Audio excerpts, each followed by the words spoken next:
right into the beginning of this evening. My name is Lorne Warneke, and I'm the exhibitions manager here at the Art Gallery of Alberta. And on behalf of the gallery, I want to welcome you all and thank you for joining us for tonight's program, Our City of Queer Champions. We're so pleased to host tonight's panel discussion in conjunction with the Institute for Sexual and Minority Studies and Services. The AGA is thrilled to be officially included on the roster of events for this year's Edmonton Pride Festival, which is, as you know, going on right now. This is the fourth year in a row that we've participated and partnered with the Institute for Pride Week. And we're so happy to be able to host these crucial discussions related to and about issues reflecting the LGBTQ community. As an organization that strives to be a public forum for the creation, discussion, and circulation of ideas, sometimes really big ideas, the AGA is happy to be able to support our community coming together for conversations about a variety of things, whether diversity, equality, human rights, and in tonight's case, the history of Edmonton's queer history. We're grateful to the team at the Institute for our ongoing partnership and for all their hard work putting together this fantastic panel. We extend our thanks to them, and particularly to Michael Phair, who's going to introduce our speakers for this evening. Phair is an adjunct professor and education facilitator with the Institute. He was a long-standing member of Edmonton City Council, a founding member of AIDS Network of Edmonton, which is now HID Edmonton, and is a member of Edmonton Pride's Festival Society Board of Directors. I suspect you all knew all of that. Please join me in welcoming Michael Phair.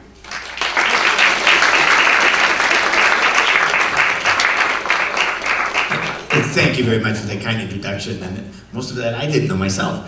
Anyway, welcome to Pride 2014. And how many of you were at the parade at Churchill Square Saturday? Wasn't that fun? Tons of folks, lots of fun, and the rest of that. So we're delighted to be able to have an opportunity tonight on behalf of two organizations who have worked to in fact move ahead in this particular area. The ISPAS, as you know, the Institute, as well as the Edmonton Pride Society, have worked together to receive funding from the Edmonton Heritage Council to do a project dealing with the history of gay and lesbians, the queer community in Edmonton over a long period of time. We're hoping we can find more about the pre-70, pre-80 days, and then up to the current times. And that's part of what the panel is tonight is all about. The Pride Festival, as you know, has a lot of other events that are coming up, and if you haven't seen this, you can also Google. I want to just mention that one of the things that was a little bit of a late addition was Metro Cinema is doing the survival of the fabulous film, which is on Wednesday at 7 p.m. And two lovely looking men on the cover. I haven't seen the film, but I heard it's great fun and they're nice to look at, which made me the reason to go, quite frankly. So with that a bit, to indicate that tonight's presentation is looking at and is dealing a bit with the whole notion of queer people, their places, events that help to build Edmonton's queer community. And it's a bit of a teaser. It's to get us to think about some of the things that you already know or may not know about that they will talk about. And also for you to think about what else you might know or what kinds of artifacts or stories you've heard that you can add to the collection so that our thread of understanding about our community in Edmonton grows and expands and becomes viable. Edmonton is fortunate that we have in the City of Edmonton archives a treasure trove of items and background information that is there. There is some information also available in the provincial archives. We need to grow that and continue so that that's always available to anyone and everyone, so that we all better understand and know some of our past history. So if you're teased a bit, think, what do I know? What do I have? What event have I been part of that you can contribute to the wonderful project that we are undertaking as part of, and this is part of that work. So my job tonight is to introduce the panel, give them a little time to tell us about themselves, and then to throw some questions at them. We're under a bit of time constraint because the next event starts at 7:15, and so at 7 o'clock we're going to be done for the bus tour that takes place, and Darren Hagan and I host that, and if we aren't done in time, that washed up queen will pretend that it's his bus trip, and will do nothing but talk about himself, and so you think it's all about him, and there's no way I'm going to let him do that. So we will work hard to be done by 7 or 2 minutes after so that I can counter that queen out there who's a bit, and if it's raining, he'll be really washed up. So enough of that and enough about myself and getting it at the beginning. So we have 4 panelists this evening. I'll ask each of them to tell us a little bit about themselves for 1 minute, and I count quite quickly. After each of them have said something about themselves, I'll start to pose some questions that they will then start to talk about, each one at a time. And we'll follow the order that you see here in front of you, starting with Tina as our initial panelist and her presentation, and we'll move down the line from them. So, are we ready? Yes. Ready. You're set? Okay, let's go.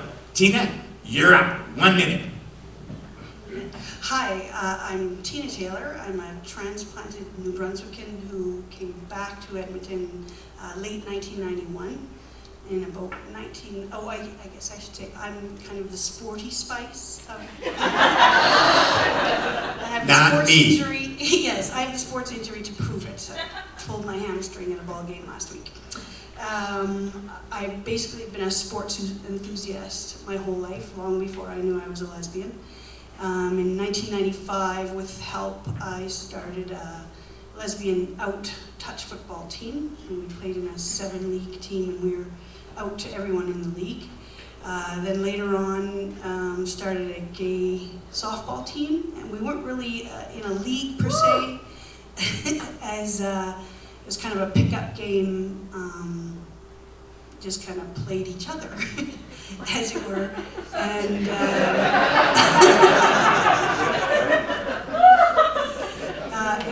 it was really important to me to have a safe space where we could use our own language and cultural references and without fear. The most inspiring part of that team for me was watching the guys play. So many young gay men wouldn't play sports because they were, too much fear of being beat up or made fun of or what have you, and watching a big queen run around the bases and realizing he could play ball was really awesome. So then that led to playing in the Gay Cup, inspired by Michael actually, where we played the city police once a year at Gay Pride. Good. Thanks. Thank you. And some of us were cheerleaders, right? Hot cheerleaders. Yes. Real hot cheerleaders. Hot cheerleaders, very hot. And now we will move next. I'm Reverend Dr. Charles Bidwell, and for 11 years I was minister of Metropolitan Community Church of Edmonton, serving the LGBT community. I was also a peer counselor at Gay Alliance Toward Equality, the predecessor of the AIDS and the Pride Center. And I'm now spiritual advisor to Camp Firefly. I moved here 40 years ago from Baltimore with my wife and 2 children to work at the University of Alberta's Faculty of Medicine. I left my marriage when the kids were in university and came out into the LGBT community in 1981, right at the beginning of the AIDS epidemic. So I've worked to bring comfort to individuals who are dying from AIDS and helping their friends and families to create memorial services for them. My husband of 7 years died of AIDS in 1989. Thank you very much. You don't know that I actually, my undergraduate degree is from Baltimore. So we will move on to Dr. Lorne Warneke. Warneke. Warneke, sorry, Michael, Lorne. He always does that. I know, it's true. Yeah, I'm a gay male, obviously. I grew up on a farm in the middle of Alberta at a very homophobic time, and with my parents who were very traditional. So my only solace at that time was the Eaton's catalog in the men's underwear section. Very fashionable. But it was great. It was great. And it was also Simpsons ears. But sadly, I was in the closet when I went to university, throughout university years. I had one colleague of mine, and he won't mind me saying this, Dr. Larry Jewell, came out while I was in my final year of medicine. I envied him for his courage, but I remained in the closet with all this internalized hate and shame and so on. I was in a relationship for 15 years, but it was a closeted relationship, and it fell apart in the early 80s when I started to become more of an activist. I thought enough was enough.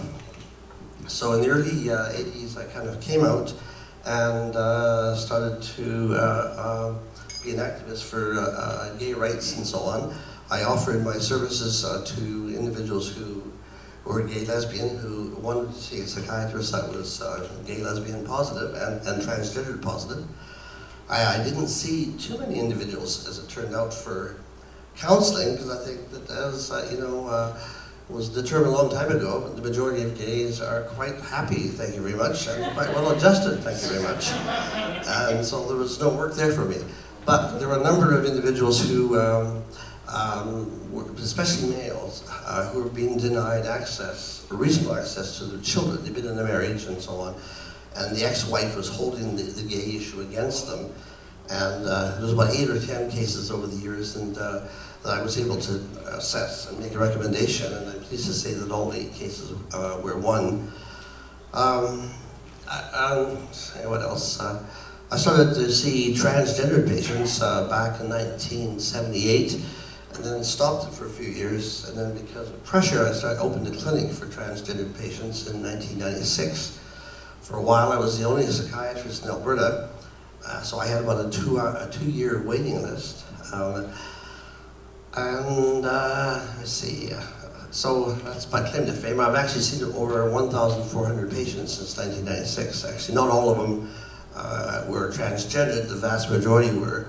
Not all of them wanted to have any kind of surgery, but probably about 2/3 of them went in that direction.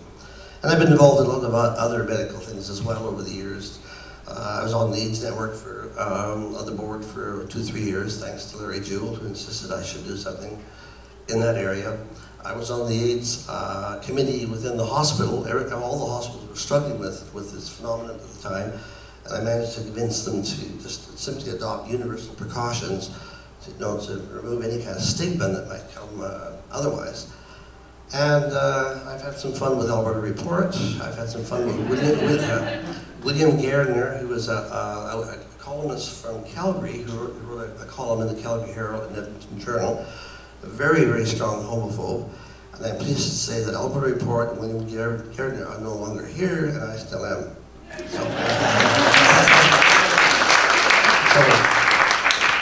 And there's lots of other stuff. Maybe it'll come out later on in the question and answer period. Thanks for it. Thank you. Thank you. Good. And Murray Billet, a good friend as well. Thank you, Michael. Good afternoon. I am Prairie Fairy from Moose Jaw, Saskatchewan. Moved to Edmonton in 1990, and prior to that, was in a relationship with my former partner. We were together for the better part of 20 years or so. But when I moved to Edmonton in 1990, I decided I can't do the closet anymore. I was married, I had 2 kids, and I managed Glenn Murray's campaign, who was the first gay guy to run for office in Winnipeg. And when I moved here, Darcy and I didn't know anybody in Edmonton. And Glenn Murray said, well, Michael Phair wants to run for city council, maybe you can help out there. And the rest is kind of history, right? And I'm very grateful to Michael, because he's the one that introduced me to this community, and we worked together and got on council, and I also spent a number of years on the police commission, and many stories to tell as the night goes on. Thank you very much. And so those are our 4 panelists for this evening. I did forget to recognize that in our audience we have Mr. Gay Canada, who we'll ask to stand up, who is with us as well this evening from Vancouver. Thank you very much. Isn't he pretty? So that's the great grace the evening with some beauty. Now we'll get back to the panelists. I'm going to ask some questions, and they will respond to the questions. We're working hard to keep to 6 to 8 minutes per person. So we'll start with Tina. And Tina, let me ask you a little bit about your personal queer athletic life, as well as in the gay and lesbian community. My personal queer athletic life didn't really start until I was 28, which was shortly after I moved here from New Brunswick. Although I was born here, long story, came back. Always been a sporty spice. As I said earlier in the introduction, probably my most favorite memories and contribution, I guess, to gay sports in Edmonton has been the gay ball team. Like I said, watching the men play, one fellow in particular, and I'm not outing anybody out of turn or anything, he's a very dear friend, his name's Blair Lloyd.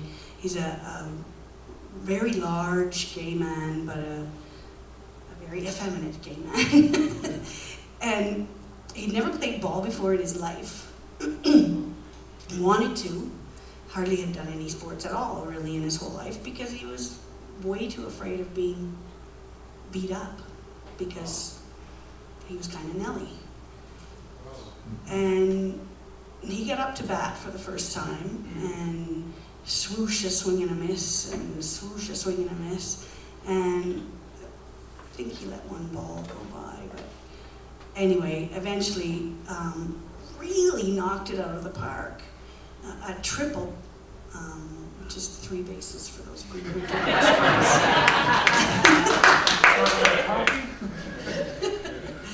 And he just couldn't believe it. He was screaming and tears were coming down his face as he's running around the bases.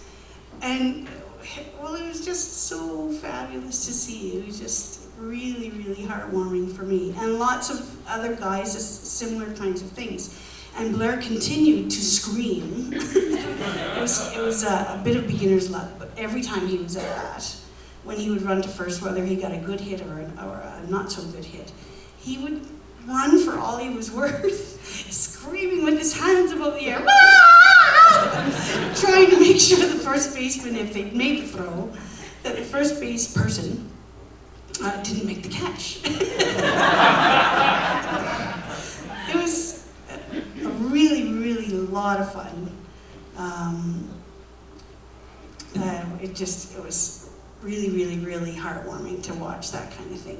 Blair is the one, he's a good friend, and so he's the one that really springs to mind. Right. But it was a similar situation with a lot of the guys. Do you think that being involved in sports has been significant for the gay and lesbian community and made a difference for the community? Oh, I really think so. I mean, women, lesbians or not, I think, but particularly lesbians, I guess, we could be butch girls and be sporty girls even before we knew we were lesbians. Whereas the guys, funnily enough, I lean more to the guy side because they didn't have those opportunities. It gave them opportunities. When they were young, they couldn't. The women, I mean, like I say, I was a sporty girl my whole life, and you didn't get called names for that. You got called an athlete. It's funny how it's a juxtaposition of that. But the guys, really were able to shine because of that. And I think it also led to what is now, part of what I did, led to what is now Team Edmonton, the umbrella group of all the different sports groups that there are. And do you think that sports is also, and recreation is something that has engendered a sense of fun and play within the community? Oh, absolutely, yeah. It's a whole lot of fun. It wasn't competitive at all, even when we played the city police. As much as we did want to win. Yes, well, we won a number of times. We did win a number of times, but it was as much about the camaraderie As it was. With the cheerleading. The winning, yes, absolutely. Michael forced the city police, when they had a strikeout, which they had many, they had to wear his boa. Big, bright pink boa. It was fabulous. They wore it reluctantly, but they did wear it. Even a woman actually even had to wear it. Good. Any other particular thoughts in terms of recreation and sports for the queer community in Edmonton these days? Not that I have, that springs to mind. Thank you, Michael. Okay, good. Thank you very much, Tina. So we will move on. Charles? Thank you. Charles, tell us a little bit about the queer faith and how the spiritual needs of the queer community was served. Well, I coached the members of Metropolitan Community Church of Edmonton to reach out to anyone who was suffering from disease or discrimination, and often they were experiencing both. Trying to see the brother or sister in the other person and work to make a more compassionate society here in Edmonton. Most of the people attending our services had felt rejection from their home faith communities, and so our services were ecumenical, trying to help people from all denominations feel at home in the faith community of MCC. We held our first prayer vigil for persons affected by AIDS, and when the AIDS network was forming, it was MCC Edmonton who held their grant money in trust until they were able to get charitable society status. And do you remember what years roughly that some of that was? Nope. When did you become the minister of MCC? Remember what year that was? Nope. It was a number of years ago. I know that much. Yes. And so, how do you think that the notion of queer faith and ritual helps support the community?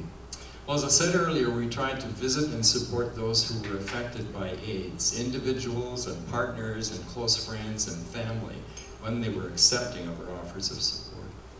We did what we could to educate ourselves about the virus so that we would understand how to relate to those who had it, as well as to understand that it was not God's punishment for being gay, as some churches proclaimed at the time. We offered and conducted many memorial services, and we also provided a ritual called Holy Union for those couples who wanted to have their committed relationships publicly blessed. And I think there's a picture of one of the first ones you did? Yes, 1998. They're here tonight. Yes. It's Craig and Craig and yeah, behind me, Mark. 95. Put your hands.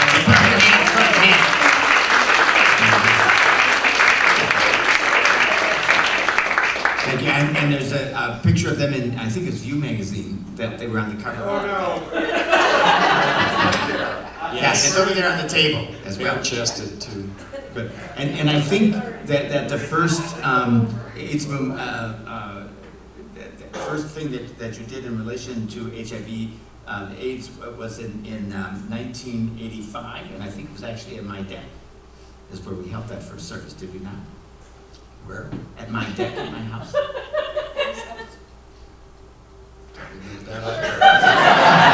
You did, and you led it, as a matter of fact.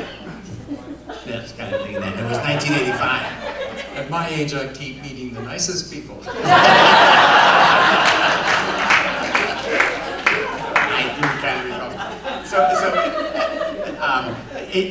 The other big question that I think is in a lot of people's minds is did the work that you were doing and others in terms of the religious field make a difference in relation to what we were hearing from the mainstream community that oftentimes was very negative, Queers are bad, going to hell, and all that kind of good stuff?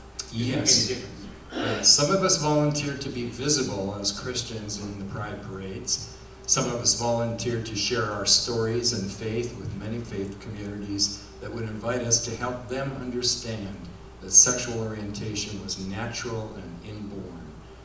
These were mainly United Churches that were studying the discrimination of gays prior to voting on accepting openly gay and lesbian student clergy. The biggest push came from Reverend Bert and Evelyn Fry, a straight couple who were chagrined at the hatred against LGBT folks and who gathered like-minded and open-hearted people together to form the Diversity Conferences of Alberta Society. DCAS then, starting in 1998, held educational conferences with speakers and panels from various Christian denominations, and for several years did this at Grant MacEwan Community College. We hoped that these conferences would empower LGBT folk as well as help other folks understand differently oriented people in their families and communities. In 1988, the United Church of Canada voted at their National Assembly to welcome LGBT clergy. 1998, right? 1988. 88. 88, and lay people into full participation and leadership in the life of that denomination. Not all of their congregations were happy about this, but it pushed them all to revisit their values and how they related to people who were different from them. It also opened the closet door for a lot of clergy and lay people who had been hiding in fear at that point. There are now several denominations embracing LGBT folks. The Unitarian Universalists were the first, and others unofficially worked for the acceptance of same-gender marriage almost a decade ago. And I don't know, on Sunday there was a service at the square. Were you in attendance then? No. Were any of you at that service on? Yes. And I understand it was fairly full, eh? Yes, it was well attended. So a couple hundred folks? Maybe not quite that engaged.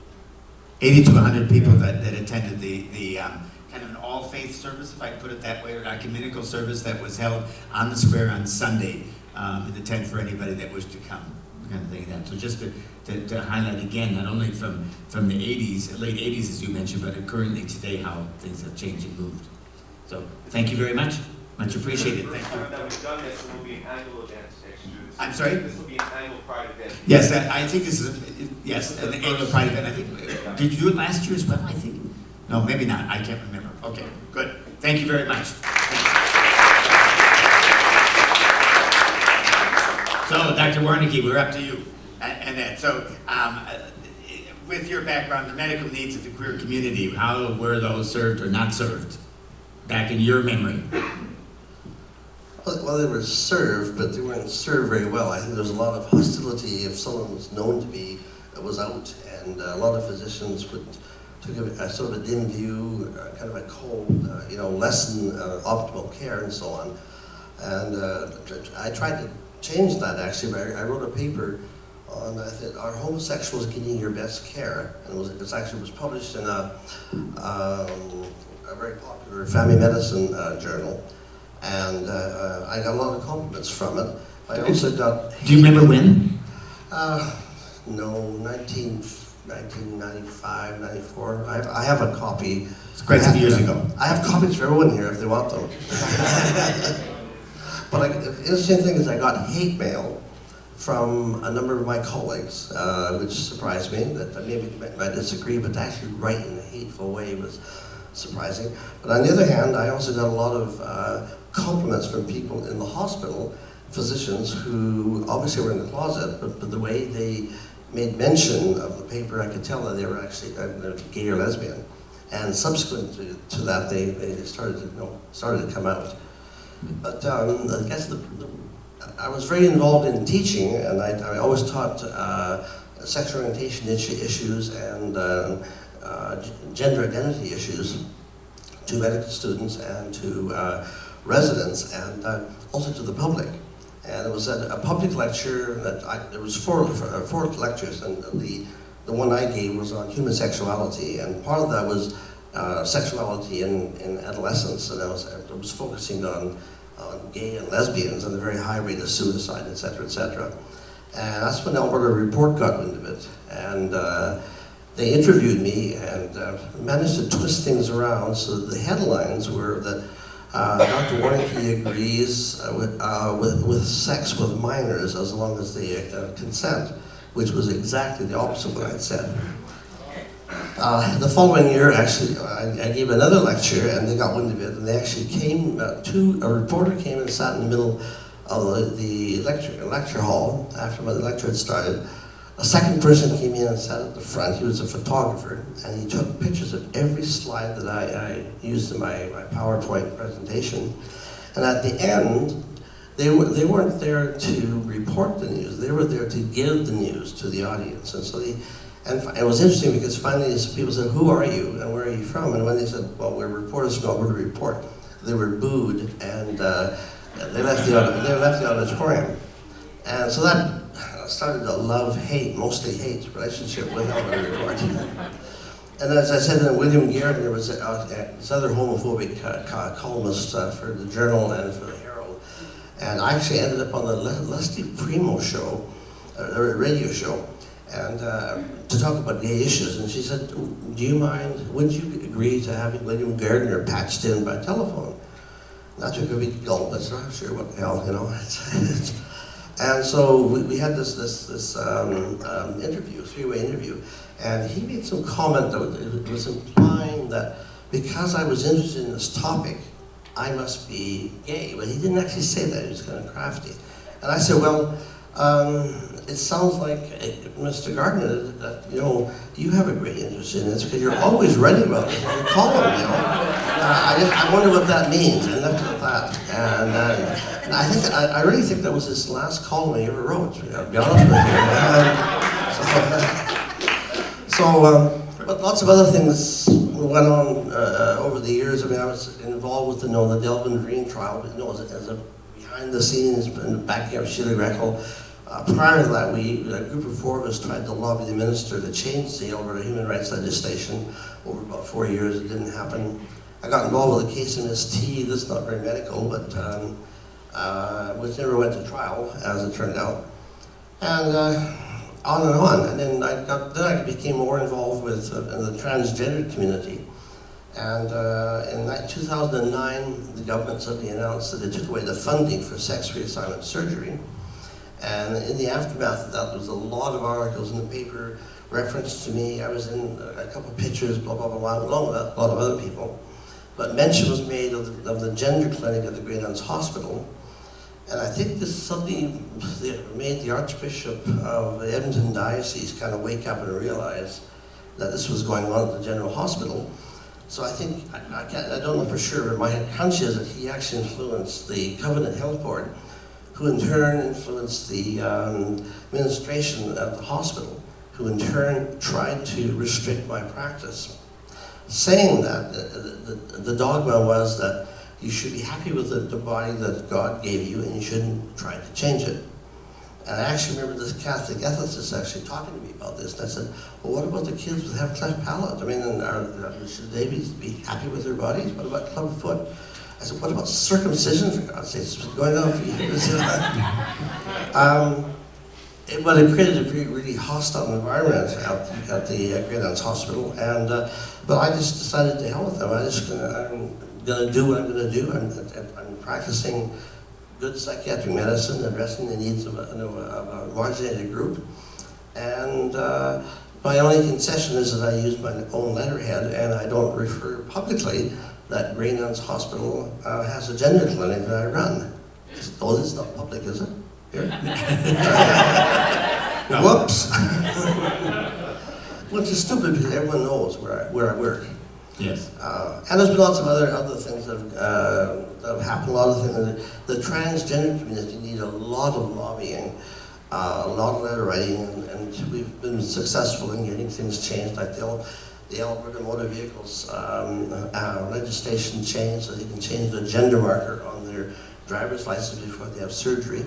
Now we've got the Vital Statistics Act to be changed, about to be changed. So you don't even have to have surgery to change the gender marker on your birth certificate, and so on. So all that's very good. And then just one last comment, also going back to Dr. Bidwell here, on the religious front, and I'm not really the kind of person, I'm not a Joan of Arc.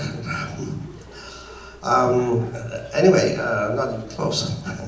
But actually, I was invited 2 or 3 times up to the Lutheran College before it became part of the University of Alberta.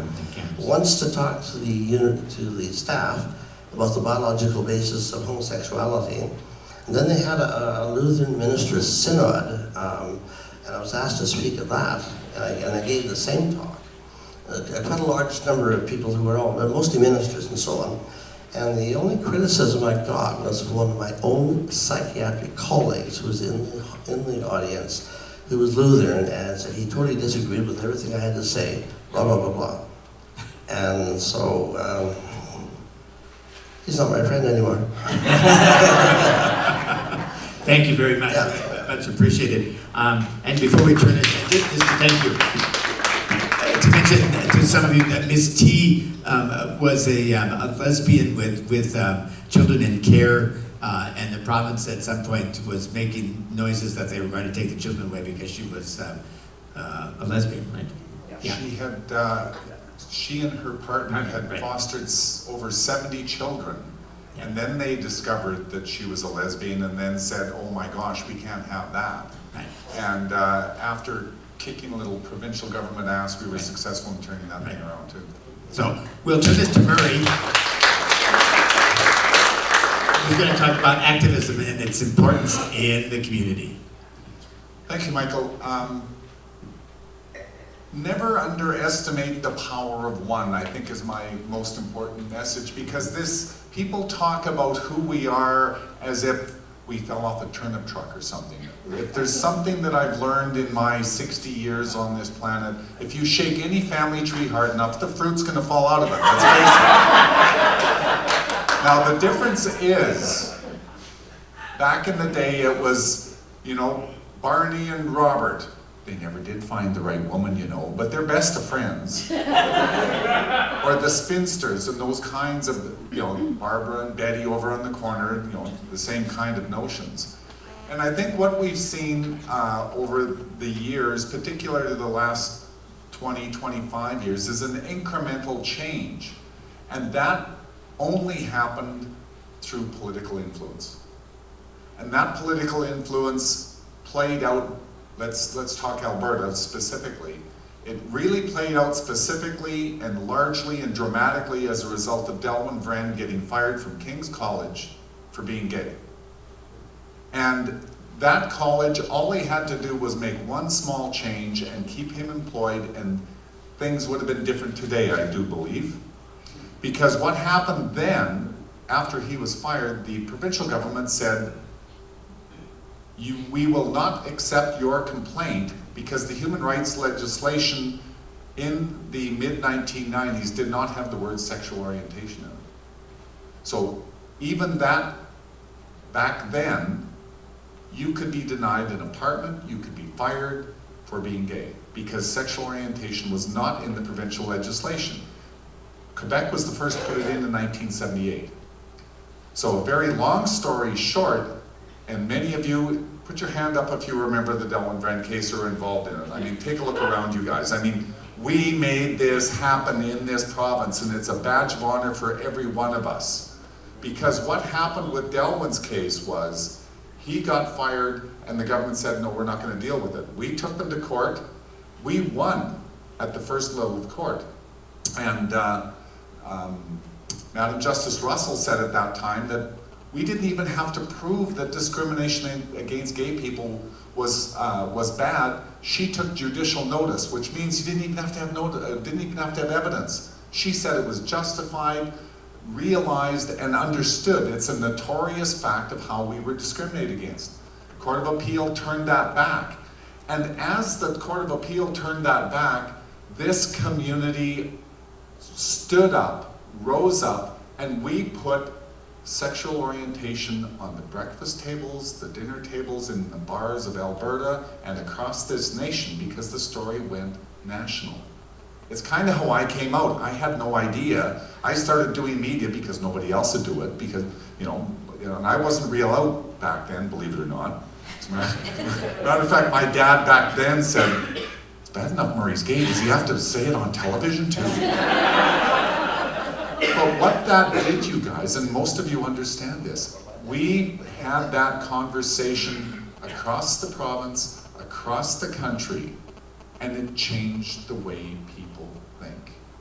It really and truly did that. Now, the government of Alberta stood their ground, and We stood our ground, and the longer we went, and the more they pushed back, the more we grew, the more our allies grew. We raised money, we marched on the ledge, we sold cookies, we did everything we could to raise money to take on the provincial government.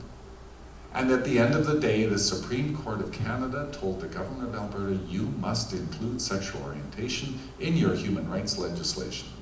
And that changed.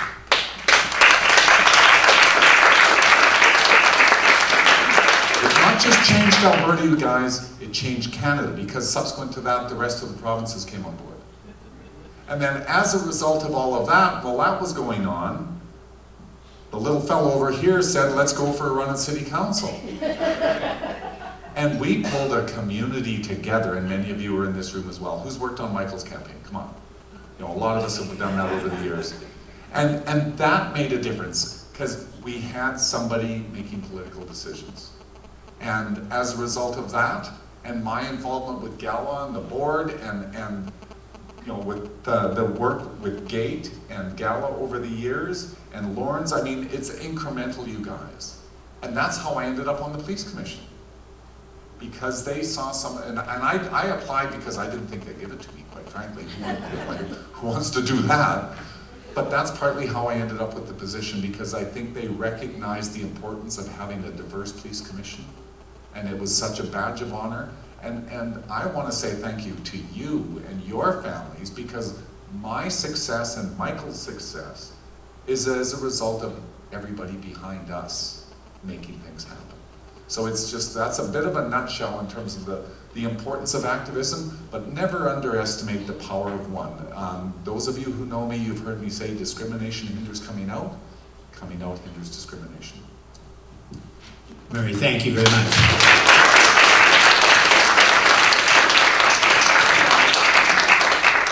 And I can't say how much I echo your sentiments, as you well know, kind of thing. That and just to highlight that the notion of being elected at that time was dealing with a ward of 120,000 people, you know, and so it's a big task that Murray and others put together, then working, and I was part of that. It was really the campaign team that did that, but it was letting people know in 120,000 people that somehow the fact that I was gay was okay to still elect me, kind of thing.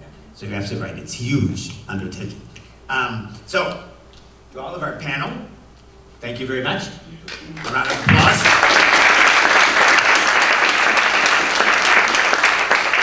And now I'd like to invite Michael Jantz, Chris Wells, and Alvin Schrader, who are heading up this project, to come say a couple words, and then we'll have a few minutes for questions and answers, and then we're finding the rained out, drenched drag queen and putting her in her place. I guess I'm talking. They just handed me the mic for the three of us. But what you're hearing today is just a little taste of Queer Edmonton and the Queer History Project that we've been able to engage with the support of the funders that Michael mentioned at the beginning. And what we're asking you really to do is open your closets. We want to hear your stories of being queer, being allies, making Edmonton the city it is today. And as part of this project, we have postcards, but if you want to get involved, I think the most important part is our email address, which Michael is going to put up right now so I can read it to you. Edmonton Queer History Project at gmail.com. What that does is get you on the mailing list. We're videotaping, we're doing lived history, we're doing oral interviews. We hope to donate all the materials to Edmonton City Archives so that we don't lose these stories, so that they forever become part of Edmonton's history, Edmonton's cultural mosaic. Because as you've heard, we have these brave leaders and these brave voices who paved the way to a more inclusive, diverse, not only city of Edmonton, but province of Alberta. And as Murray have said, what's happened here in Alberta has reverberated all across this country. So rather than stay in the closet, we want people to open the closet.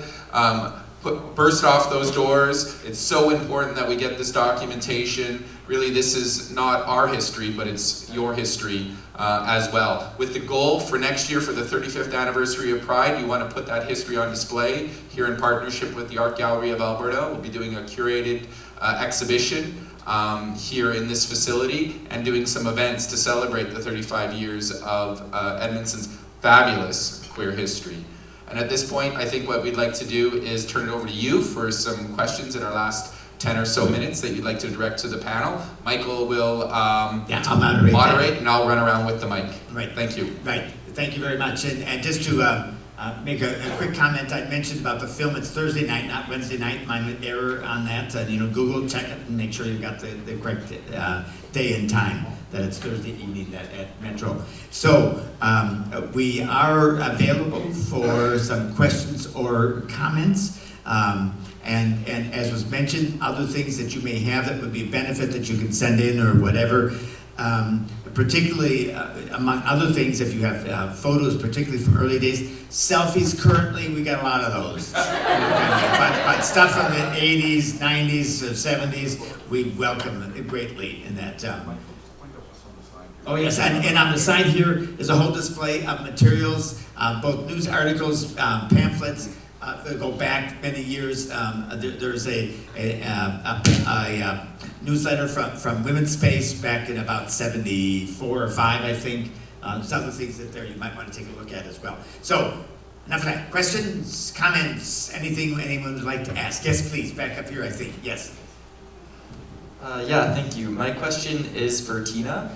Obviously we've been hearing a lot in the news lately about more inclusive, especially for gay men, sports leagues like Michael Sam and his partner kissing, big shocking deal, and then the captain of the Oilers marching in the parade on Saturday is really exciting. But one of the huge barriers, even that I think when you're talking about the more effeminate gay men and their challenges in sports, is how sports is such a gender segregated environment full of all this machismo and these kind of patriarchal narratives. So obviously major league sports are a very trans-exclusive space. So I was wondering if you could talk a little bit about your experiences in Edmonton's athletic community, specifically for trans and non-binary people, and how you see achieving progress in that culture moving forward in society. Thank you. Thank you. Wow, that's a tall order. I think the only way we can do that is like what Murray said. The more we're out, the less we can be discriminated against. I welcome anybody, regardless of their gender or non-gender, whatever it is, to play sports. I mean, you have to. We started out with the parade. I can remember rainy parades on White Avenue with more people protesting us than there were participants in the parade. But the more we're out there, the more it's going to be normalized.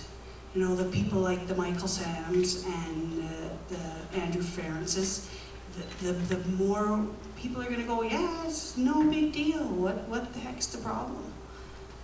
We just have to be out. And I'm not suggesting that we need to out people, but we need to encourage people to be out, regardless of what kind of person they are, the big queen or the butch dyke like me. And I think that, yes, and just to add to your question, because I'm doing some classroom stuff with students at the university, and I've done a number of classes with education phys ed majors. First of all, the classes are at least half female, which is a real change for my day, and to begin with. And second, we always end up talking about trans youth and where they belong in the sports in high schools and secondary schools, and the issues that brings and the rest. They all acknowledge that's an issue. They all acknowledge that it has to be worked on. We spent a lot of time that we maybe don't have the solutions. I always say, that's your issue. You're gonna have to figure it out, not me. I'm past, kind of thing in that.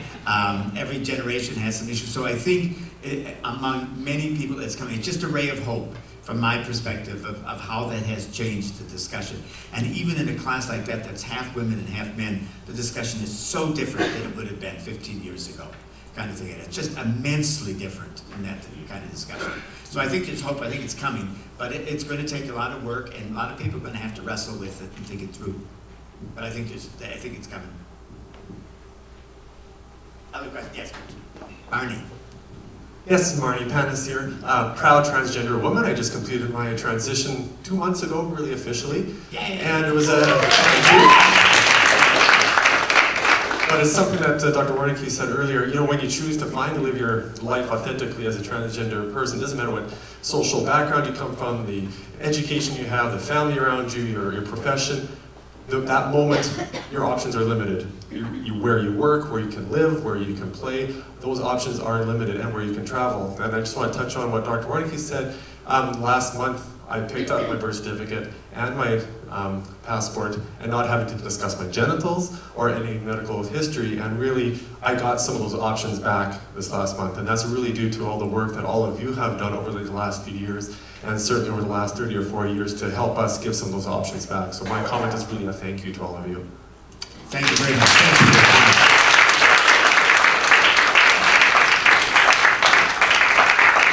And thank you, Dr. Warneke. I know that you've led with this a lot of work over many years as a lone voice in those early years. Yes? Hi, I just have a question for everyone. Myself, as a person of color looking to these communities, looking for mentors, I'm wondering if you have any memories or instances or stories with other persons of color who have stepped up to leadership roles like the ballot panel in front of me has. Thank you. A good question. Murray, you want to start with that one? Sure. I think part of the whole mentoring... Microphone, I think. You want a microphone, or can you... Oh, sorry.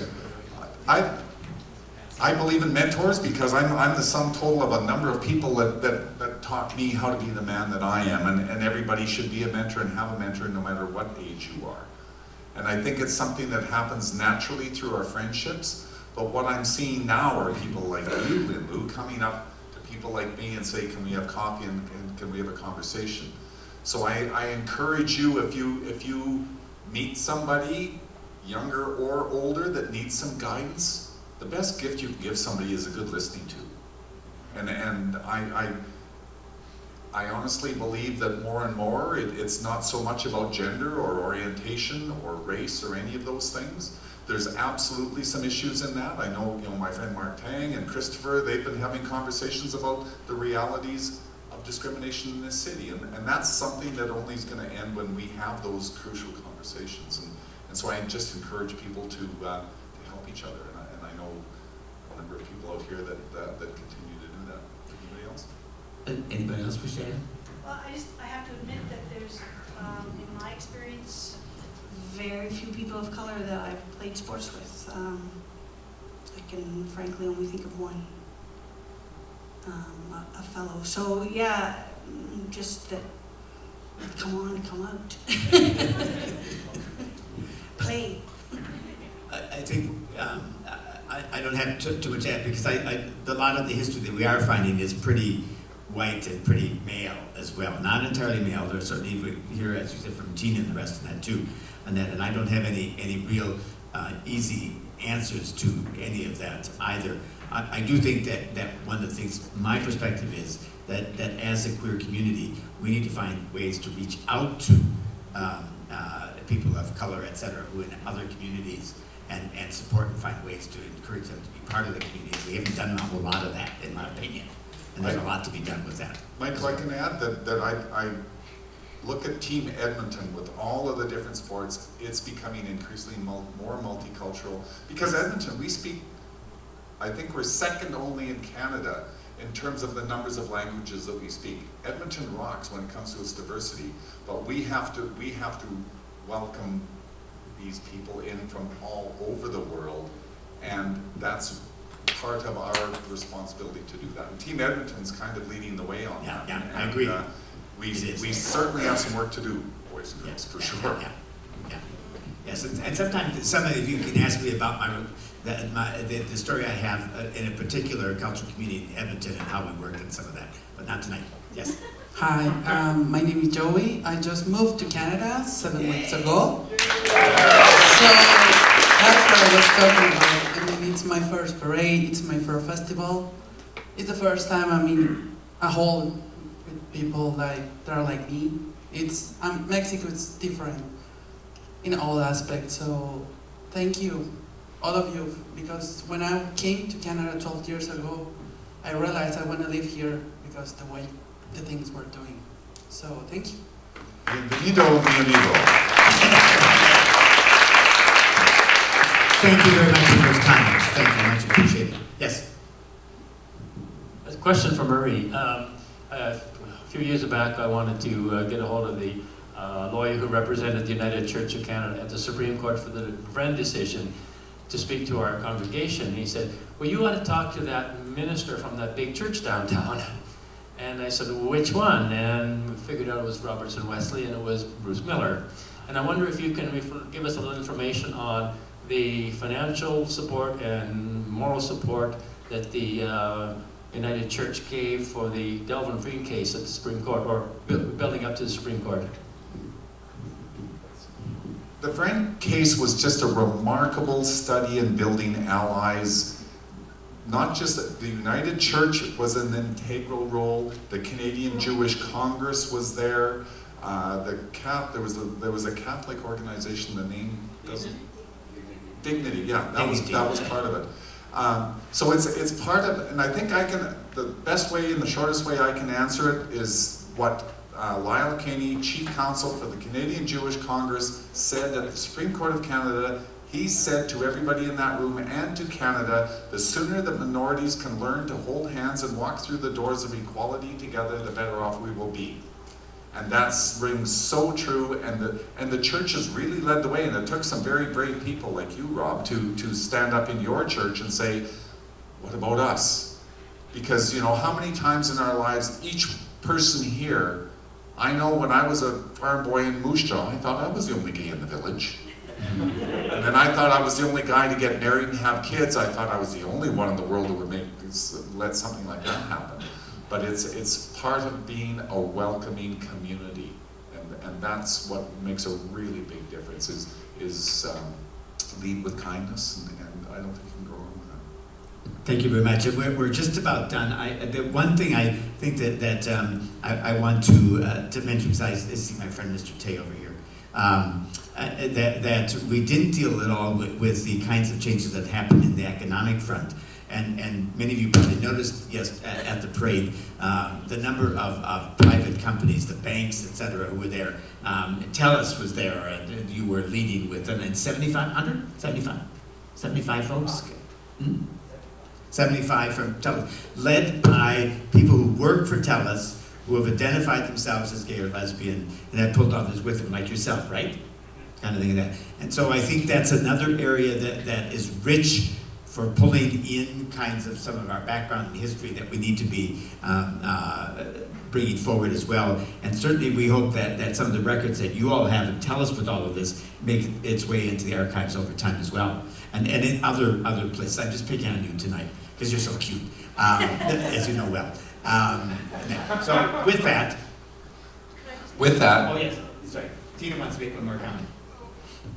Just to further what Murray said on the religious front, my own mom, she's a member of the Anglican Church, and I admire her faith so greatly, and she's worked a lot with her own synod to try to get the Anglican Church to let us marry and let us be welcomed into her church. So I just wanted to say thanks to my mom. And she's here, right? She's here. Well, clap your hand. Clap your hand.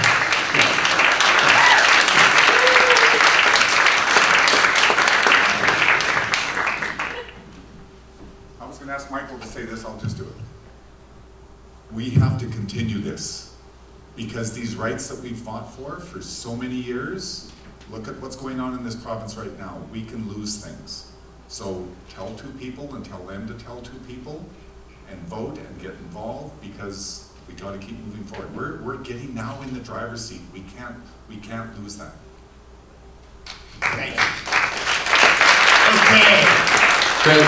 We want to thank our panelists. We also want to thank our fabulous moderator, Michael Phair, for gracing us this evening with these amazing stories. And as Murray said, this should be the beginning of a conversation, not the end of a conversation. One, we want you to join with us as we build up to Pride 35.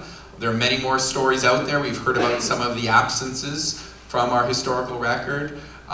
We want not only your stories, we want your experiences, we want your memorabilia. We want it all to come out of that closet and into the archives so many generations will be able to learn from these moments and experiences. And we just want to acknowledge before we wrap up, we wouldn't be able to do any of this without the support of the Edmonton Pride Festival. That's just not, it's so different than other Pride Festivals in the society. It's just not about a party, but it's also about building a community, past, present, and future. And I think we should maybe just take a moment to thank the board and the amazing volunteers that put this festival together, because none of this is possible. We see our president, Colleen. Stand up. Say, Colleen's our president of the Pride Festival. Co-chair, Angela, somewhere. We've got our co-chair, we have other co-chairs. John Toogood is there somewhere. John Murray. John, take away. I can't remember. Good. Thank you for your contributions. Also, to know that we're not alone. We have the Edmonton Heritage Council that's funded this, believing it's an important part of Edmonton's history, our queer community, this amazing space of the Art Gallery of Alberta, who you've heard earlier is about telling our stories of what it means to be Albertans. It means something to be in this public space and to be a part of this amazing work. And of course, the City of Edmonton. If you'd like to know more about Edmonton's queer history, you heard about the bus tour. Tonight is sold out. We still have space tomorrow night for the Southside tour. If you're interested in that, you can contact us at the same the Institute. dead queen will be part of it. And if you're running to get the bus tour, thank you for coming. If you're staying, please check out the memorabilia over here. And again, share your stories, tell two friends, as Murray suggested. That's how we build history. That's how we preserve our memories. Thank you for tonight. Thank you. Thank you all. And don't forget about the Pride Awards Wednesday night.